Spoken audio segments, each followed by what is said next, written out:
Okay, Jesse asked about wiring your house.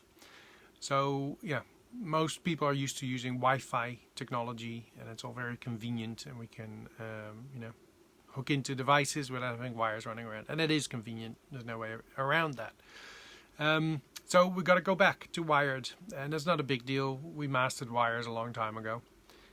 Even with phones, I remember when I was a young guy, getting a phone call from somebody else, maybe a girlfriend, maybe a girl.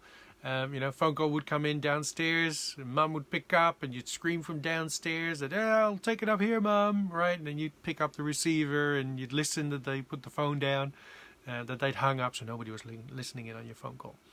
It worked back then, it can work now as well. So anyway, in terms of data in your house, yes, it's a bit of effort and takes a little bit of planning, but it's not all that difficult. So a router that makes your internet available to you in your home often has a number of those data ports at the back that you can stick cables in. And you'll be forgiven for thinking that because it only has 4 cables, that you can only stick 4 cables in it and use 4 devices. You might think, well, hang on, I'm going to I need some internet in my home office, and I've got more things that run on the internet than just my computer, so I'm going to have to use 2 or 3 of those data ports of the router to go to my office, and then only have 1 left. Well, as it turns out, there's a little piece of technology for that makes it so much easier.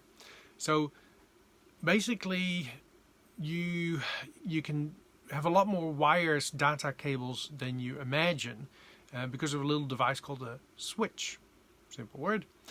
You can buy them on eBay, Amazon, all the sort of usual stuff, or try and grace an electrical store with your purchase. They do need us. We shouldn't buy everything online because eventually the stores will disappear, and then we won't be happy. So you can have a switch with 8 ports, or 12 ports, 16 ports, 24 ports.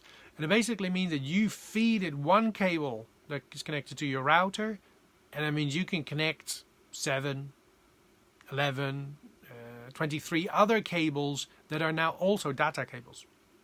So from your router, you run 1 cable to your office, and in your office, you connect it to a switch. And that might be an 8 switch.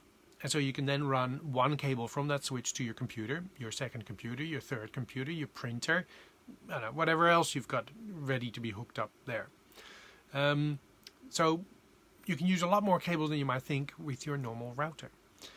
Then in terms of access point, you can buy, at the hardware store, little sort of PowerPoint looking, outlet sort of plates that have data connection in it.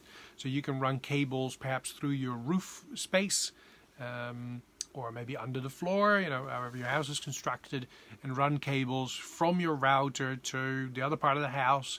If you need a lot more cables there, you just put a switch there again, and then the switch you split into however many cables you need and take that to other rooms. When you're planning this, especially when you're building a house, you want to have a data port on either side of the bed, don't you? So if 2 people end up working in the bed, you got 2 data points to access. You want some data points in areas where you're likely going to have a couch. People can plug in and run their iPad while sitting on the couch doing that, or the computer. You might have a data point behind your fridge because some fridges are data enabled and you can place orders and that sort of stuff. You might have one in the kitchen, to do some work whilst you're sitting over there, or play some music from YouTube without having to use Wi-Fi. So plan ahead a little bit. It's always better to have more points than have too few points, and makes life easier. You can make iPads and iPhones or tablets, that sort of stuff, work with an Ethernet adapter. You can buy those online as well. So there's lots of things you can do. So wireless technology, there's enough research to show that this plays havoc with our health. And so, we should be moving away from that, completely, really. If you can't get away from it, a short-term solution is to say, well, at least turn the thing off at night. Get one of those clocks that you put in the outlet. You program the times, and every night at 11 o'clock, power gets cut to the router and the thing shuts up.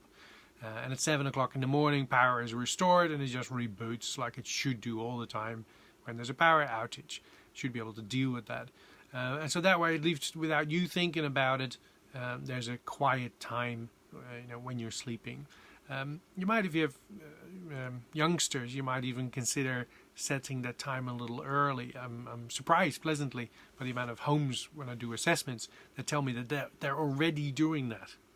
As in 9 o'clock the Wi-Fi goes off. And at that point everybody stops staring at their smartphone and actually start having conversations with each other. I think that's a great habit. But yeah, try and move away from wireless technology altogether. Buy devices where you can turn the Wi-Fi off. Be conscious when you buy game computers, that sort of stuff. They'll have Wi-Fi built in. It'll keep looking for a signal.